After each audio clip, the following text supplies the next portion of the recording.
هو احنا المفروض نسعى للنجاح ولا نسعى للوصول ولا نسعى للمكان المحدد اللي بنشوف فيه نفسنا في أحلامنا؟ كل دي أسئلة ممكن تكون بتخدم نفس الفكرة، وممكن تكون وجوه مختلفة لنفس الحاجة. لكن هل النجاح والوصول والمكان التلاتة نفس الحاجة؟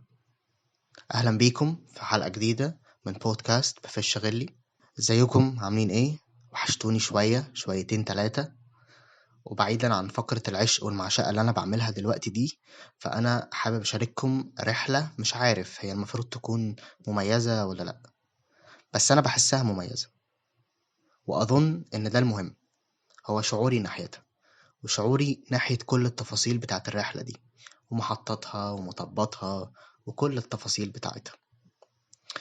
بس ممكن حد يجي يقولي هي رحلتك ايه؟ انت فكر نفسك مجدي يعقوب تيجي تقولي رحلتي؟ هقولك لأ، أنا مش مجدي يعقوب. لكن الحقيقة إن حياة كل شخص فينا تستحق إن هي تتقدم في عمل درامي، تستحق تبقى درس مستفاد طويل ما بيخلصش، بيتجدد باستمرار، بيتطور، بيتكتب له فصول جديدة كل يوم. ويمكن ساعات بتوه في وصف الأشياء وما بعرفش، هو احنا كل يوم عندنا رحلة بتبتدي لما نصحى وتنتهي لما ننام؟ ولا احنا عايشين رحلة طويلة من يوم ما اتولدنا لحد ما هنموت؟ ولا الرحلة مفهوم مرن أكتر من إننا نوصفه؟ يعني الإنسان الواحد يقدر يبقى طرف في مليون رحلة طالما هو بيسعى في مليون طريق. تهتوا مني مش كده؟ لسه معايا؟ لسه. طيب عظيم. اللي أنا عايز أقوله إن رحلات كل فرد مننا هي شيء غير قابل للنهاية، ملوش خط نهاية خالص. رحلتنا من السرير للحمام هو شيء يستحق الذكر، حتى لو هيكون قدام أحفادك بعد 40 سنة من دلوقتي. فما بالك بقى برحلاته وهو بيكتشف نفسه؟ رحلات مين؟ الفرد مننا. أو هتوه مني. الإنسان بيسعى في طريق هو شايفه أنسب طريق، بس بعد سنة تلاقيه بيمشي في طريق تاني عكسه تماما. يعني كام مرة حسيت إن في طريق محدد المفروض إنك تركز فيه وشايفه مستقبلك، خططت لحياتك على أساس إنك هتسلكه، وبعدها حصلت حاجة صغيرة جدا خلتك تاخد طريق معاكس تماما، أو على الأقل طريق في سكة تانية. كام مرة الإنسان بيشوف إن طريقه اللي ماشي فيه ده هو آخر الدنيا، وبيرفض يصدق أو يشوف أي سكة تانية بتتفتح قدامه، وما بيحسش بالندم إلا بعد ما بيلاقي نفسه مش قادر يحقق نفسه في الطريق اللي اختاره. أسئلة كتير ليها إجابات كتيرة، احتمالات أكتر، لأنه زي ما رحلات الإنسان شيء غير قابل للإحصاء إنك تعده، كمان الأسئلة اللي ممكن يسألها لنفسه والقرارات اللي ممكن ما ياخدهاش هي كمان غير قابلة للإحصاء. ما يقدرش يعدها، ما يقدرش يمسكها. الحاجة الوحيدة اللي الإنسان يقدر يعملها هو إنه يتفهم ويفهم، يتفهم موقفه، ويتفهم ويفهم هو ليه رفض الفرصة وقت ما كان ده أفضل طريق مفروض يسلكه. ليه رفض الفرصة؟ تفتكر ليه؟ ده سؤال الحلقة. ساعات بقف كده وابص بص على الماضي واشوفني انا كنت فين، كنت بعمل ايه، كنت بفكر ازاي. ارجع ابص لنفسي دلوقتي واتساءل هو انا فين من كل التصرفات والافعال دي. طيب هل انا كمان 10 سنين مثلا هرجع ابص لنفسي نفس البصة واسأل نفس الاسئلة؟ والحقيقة الاجابة هي انا هسأل نفسي نفس الاسئلة. كل مرة اقرر فيها ابص لحالي قبل وبعد هسأل نفسي نفس الاسئلة. واظن ان ده الطبيعي. طبيعي ان احنا نبقى اشخاص مختلفين. لو فضلنا نفس الناس ونفس الاشخاص يبقى احنا ما اتحركناش سنتي واحد من المكان اللي كنا فيه. وده هيبقى علامة استفهام اكبر بكتير واخطر بكتير من الاسئلة الكتيرة اللي ممكن ما يكونش ليها اجابة، لانه ده هيكون اجابته حزينة. فانا بكون سعيد لما ببص على اللي فات وعدى واقول كل ده حصل، يعني كل الحاجات دي حصلت لي. فاجي ابص لقدام واقول يعني انا نفسي هاجي ابص برضو لورا كمان 10 سنين وأقول كل ده حصل. كل مدى الأحداث بتزيد. فبقى عندي قناعة إنها كانت رحلة عظيمة، حتى لو كانت بالنسبة لأي حد تاني هي رحلة عادية، بس الشيء الأعظم فيها هو الطريق. السفر مسافات ودتني وجابت، والطريق جمع طال روحي فيا دابت، والنجوم سطعت نورت طريقي، غايتي لكن الطريق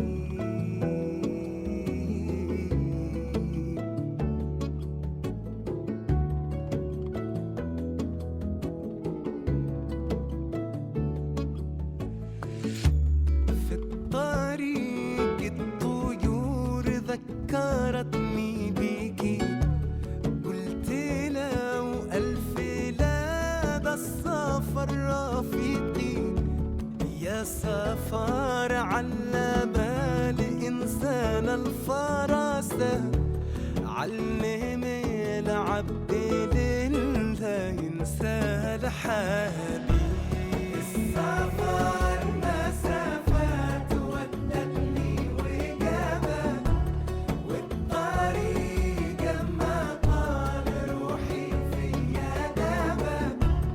السفر مسافات ودتني وجابت، والطريق ما طال روحي فيا دابت.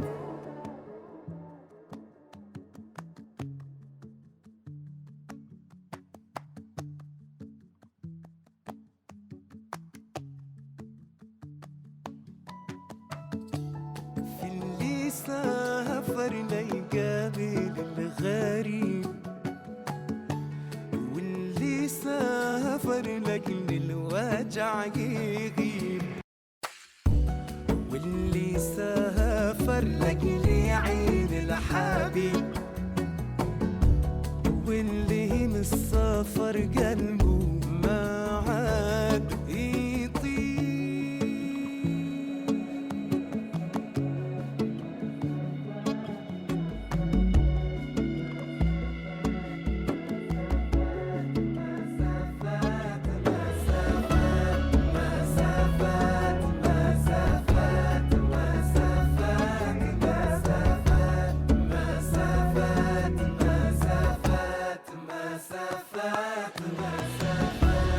السفر مسافات ودتني وجابت، والطريق ما طال روحي فيا دابت.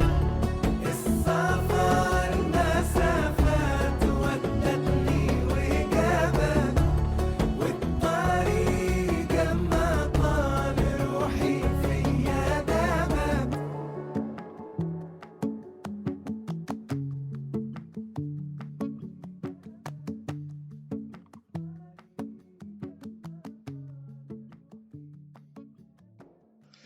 الحقيقة أنا عمري ما كنت الشخص اللي بيكمل حياته كلها بكام بني آدم كده يتعدوا على الصوابع. يعني ما عنديش شخص من وأنا في اللفة مثلا، ما عنديش ابن العم أو الصاحب أو أيا كان الناس اللي بتسلك مع الواحد طريق من هو صغير. يعني دايما لما ببص لنفسي وللي حصل بلاقي إن كل فترة أنا عديت بيها كان فيها ناس مختلفة، زي ما أنا كنت بفكر بشكل مختلف فالناس دي كانت مناسبة لأسلوبي وتفكيري، مناسبة لأفكاري وقتها. وإن كنت في وقت من الأوقات كنت بحس إنه مش لاقي حد يفهمني، وإن كنت وأنا مراهق حسيت شعوري إني فارق عن اللي حواليا بكام متر، فما كنتش قادر أحدد هي المشكلة عندي ولا عندهم، أنا اللي متقدم ولا هما اللي متأخرين. لكن أنا عمري ما كنت بحسم الجدل في شيء، لذلك ما جاوبتش على نفسي وقتها، وفضلت منتظر لأني بحب الانتظار، ودايما شخص عندي أمل وما بقدرش أقتنع أبدا بمقولة يبقى الوضع كما هو عليه. ودايما شايف انه لابد من تغيير شيء يحصل يغير المعادلة كاملة. لذلك محطات كتير في حياتي كنت بقضيها ما بين طريقين، مستني تغيير من الطبيعة كده، الطبيعة تنزل تغير كل حاجة، شيء إلهي يحسم الأمور عني بالنيابة عني.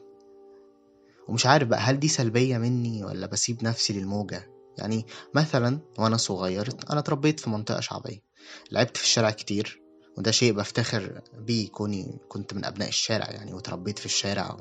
متربيتش في الشارع قوي ولكن كنا بننزل الشارع كتير وكنا بنشوف حاجات كتير وكنا بنلعب في الشارع، فاتعلمت من الشارع حاجات كتير.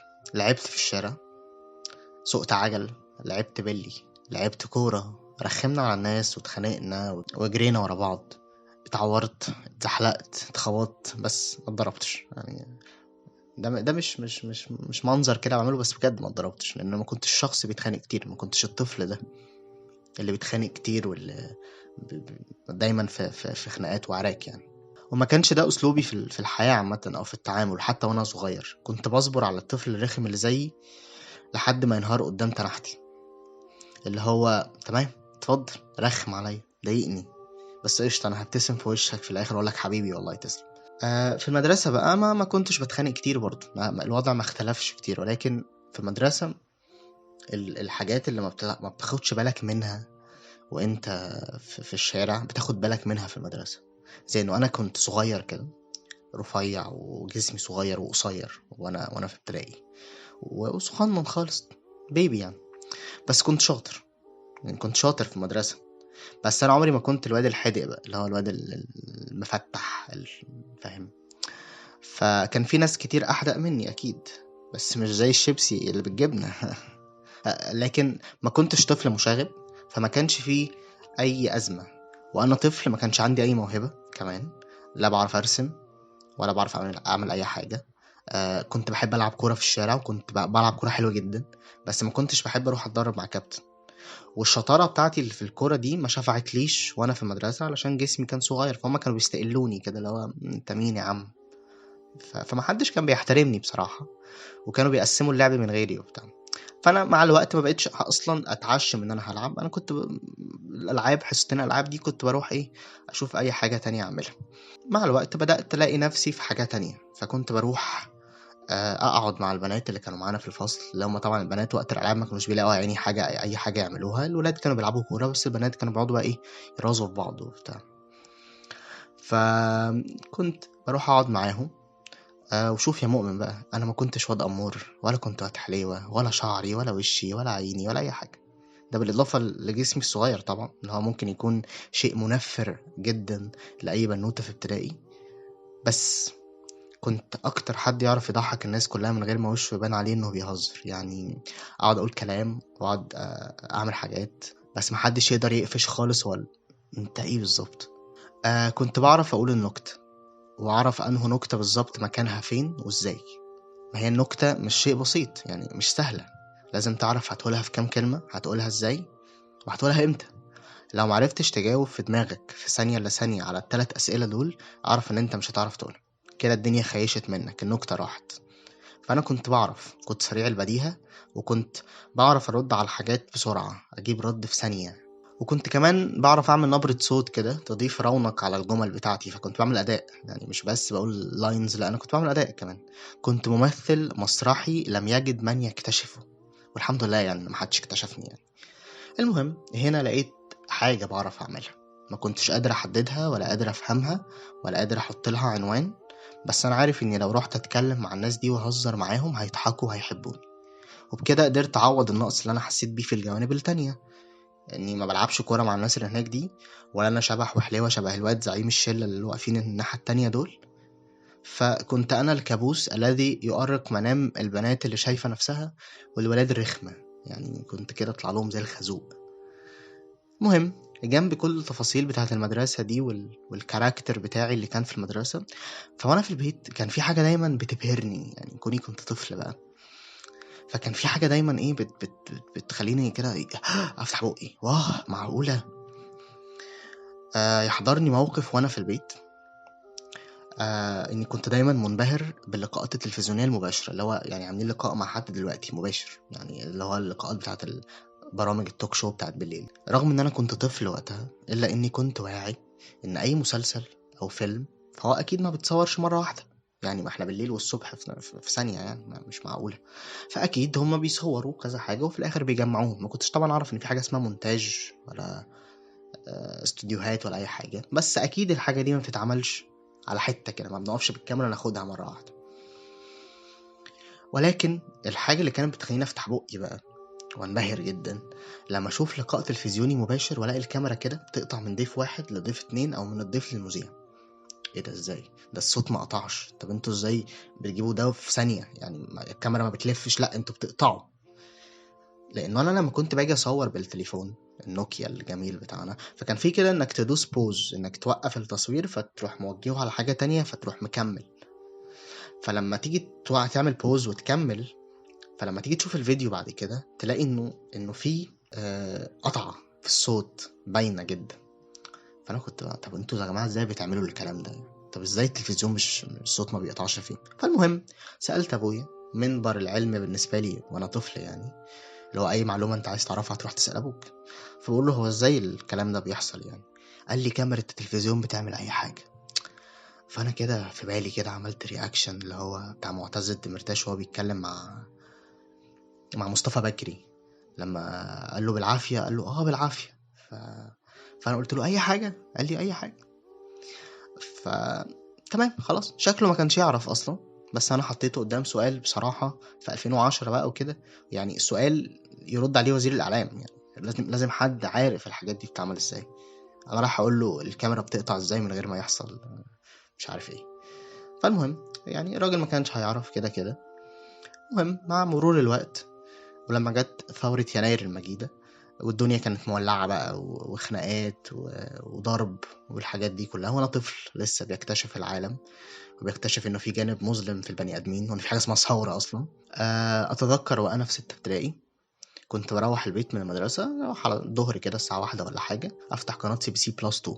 الاجيال اللي ما حضرتش سي بي سي بلس 2 انا مش عارف في حد هنا صغير ولا لا، بس كان في قناة اسمها سي بي سي بلس 2، كانت المفروض تعرض المحتوى اللي بيجي على سي بي سي بعدها بساعتين.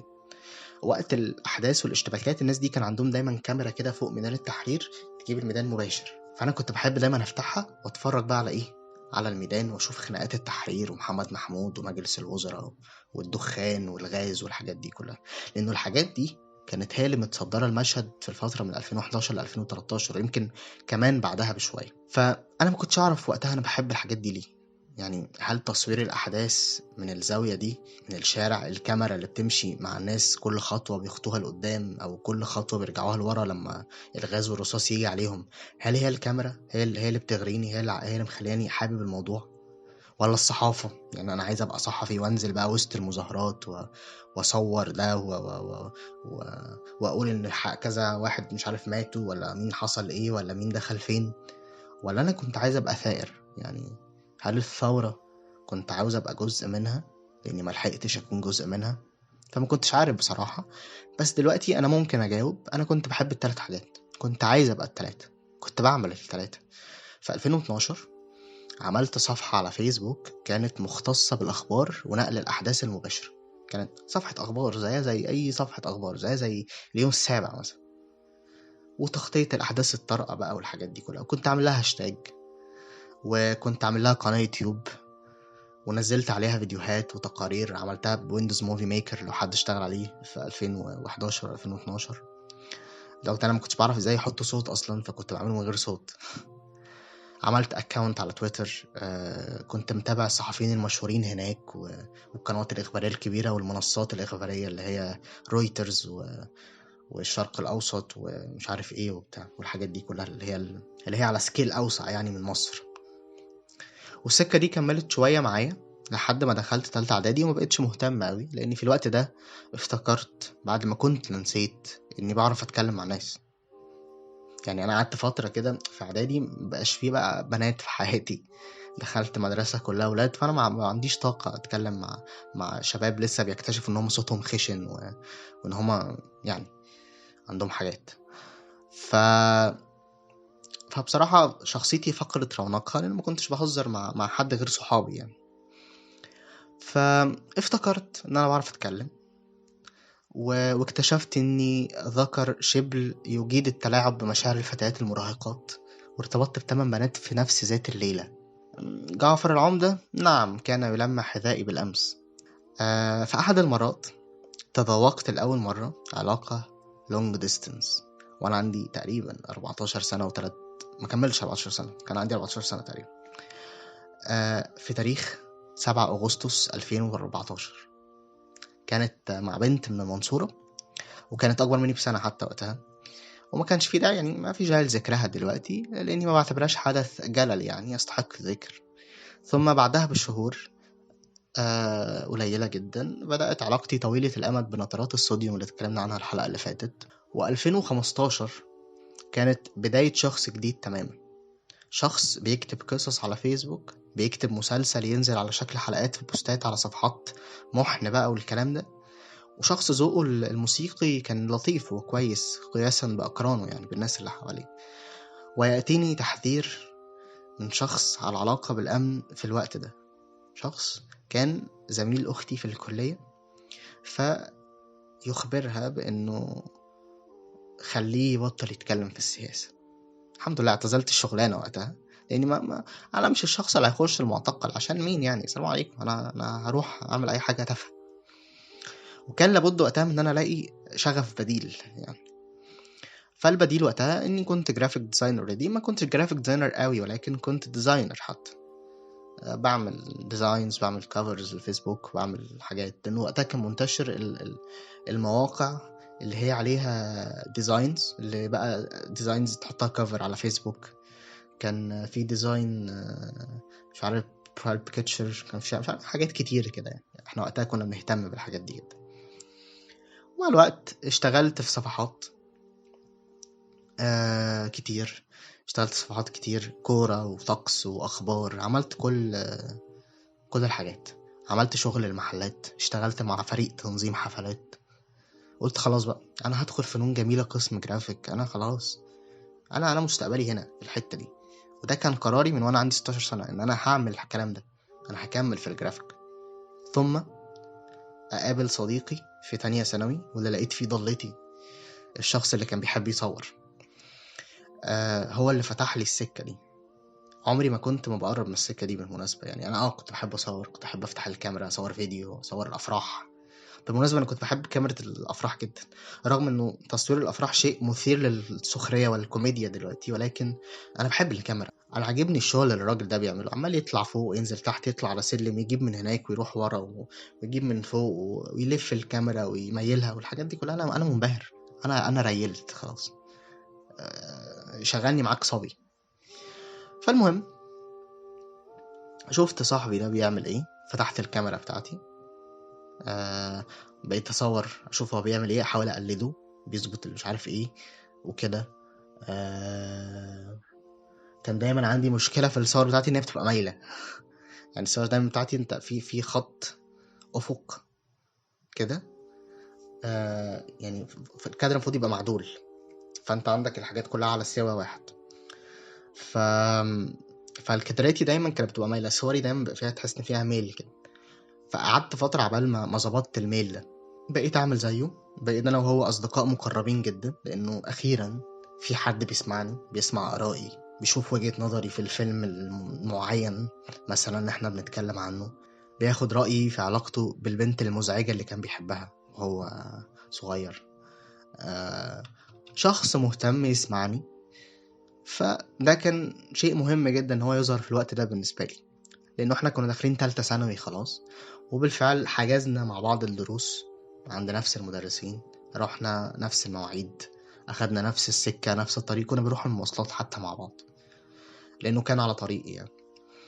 فكانت سنة مليئة بالثورة، وكنا بنمشي نغني في الشارع ونصور فيديوهات، نمارس حق السخرية على كل مواطن زي ما الحق ده بيتمارس علينا عادي. أنا ما بزعلش يعني، تريق براحتك. في الوقت ده كان عندي 17 سنة تقريبا، كتبت رواية عن واحد قواد وفتاة ليل، وعلاقة كل الحاجات دي بالنكسة. كتبت قصة قصيرة عن واحد نفسه يقضي ليلة راس السنة في ترام الرمل.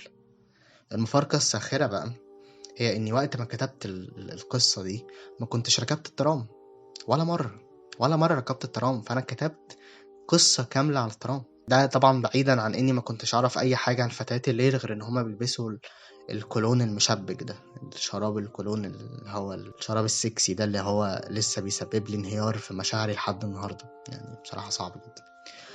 المهم مع تمكني اكتر من ادواتي كواحد بيعرف يصور، كجرافيك ديزاينر، ككاتب، طب ايه بقى، سألت نفسي هو مش المفروض الشخص ده الموهبة دي تطلع في برنامج معكم منى الشاذلي يعني؟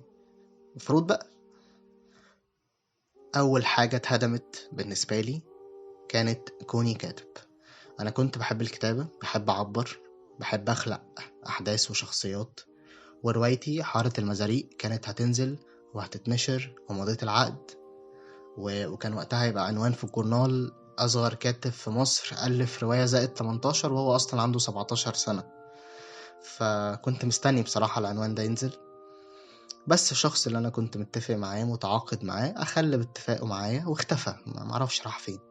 وما عنديش فكرة بقى هل شغلي اتسرق، هو سرقه او حد تاني سرقه، او ولا هو اختفى وخلاص كده خلع مني يعني. بس زعلت بصراحة. املي في الحياة وامل اهلي فيا وفرحتهم كل ده مات بسرعة، وماتت معاه بذرة كانت ممكن تكون حاجة كويسة، كانت ممكن تطرح حاجة كويسة. ما بقولش اني كاتب عظيم ومستقبل باهر، ولكن كانت ممكن حياتي تختلف، وكانت ممكن وكان ممكن يكون عندي حاجة أقدمها. بس هنا تفهمت انه مش نصيبي اكون الشخص ده، مش نصيبي اكون الكاتب الكذا، وكملت الطريق بالحاجتين اللي كانوا فاضلين لي. كملت الطريق، لقيتني بحب اصور فيديوهات وبحب اسمع مزيكا. مع كل موسيقى بسمعها في مشهد بيتخلق في خيالي كده من وانا صغير. من وانا صغير اركب جنب الشباك واقعد العب مزيكا ببقي، اقعد اعزف اغاني واعمل اصوات كده وانا قاعد جنب الشباك، وتخيل بقى احداث بتحصل. فلما كبرت فضلت هذه الفكرة ملازماني، فضلت معايا. فكانت الموسيقى رفيقة حياتي ورفيقة المشوار. لذلك بعد فترة مش طويلة وأنا في الكلية، ما دخلتش فنون جميلة لأني غيرت رأيي مرتين.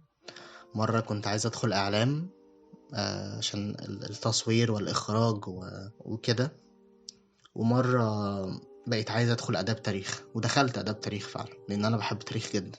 فكنت شايف إن أنا ممكن أكون المصور او الجرافيك ديزاينر جنب الحب للتاريخ وجنب دراستي للتاريخ بس يعني.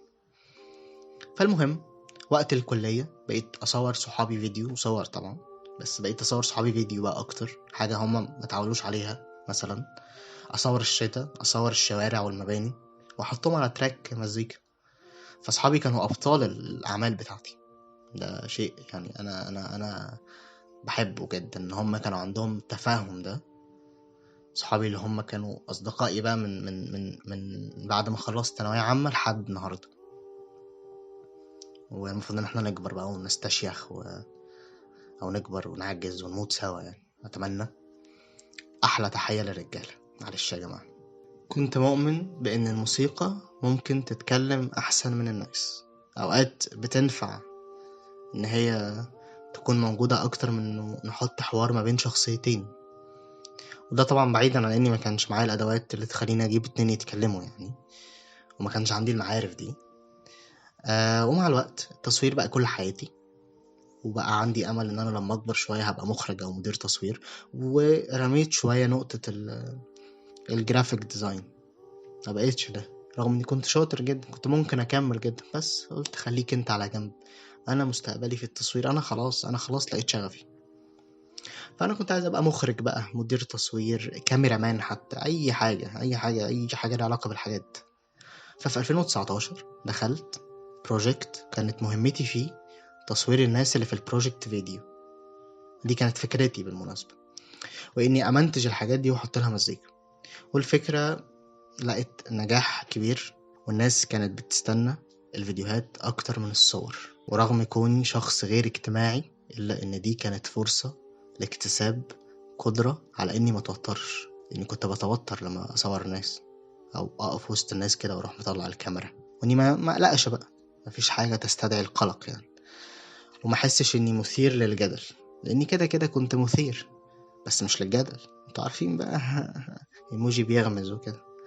لا يا جماعة، أنا بقى بهزر. على الأغلب أنا كنت مثير للشفقة يعني. الحقيقة أن التطورات دي كانت مهمة جدا، خلتني شخص مختلف بنظرة مختلفة، وامتلكت شعور ان عندي شيء اقدمه. واظن ان ده مهم جدا مقارنة باي حاجة تانية.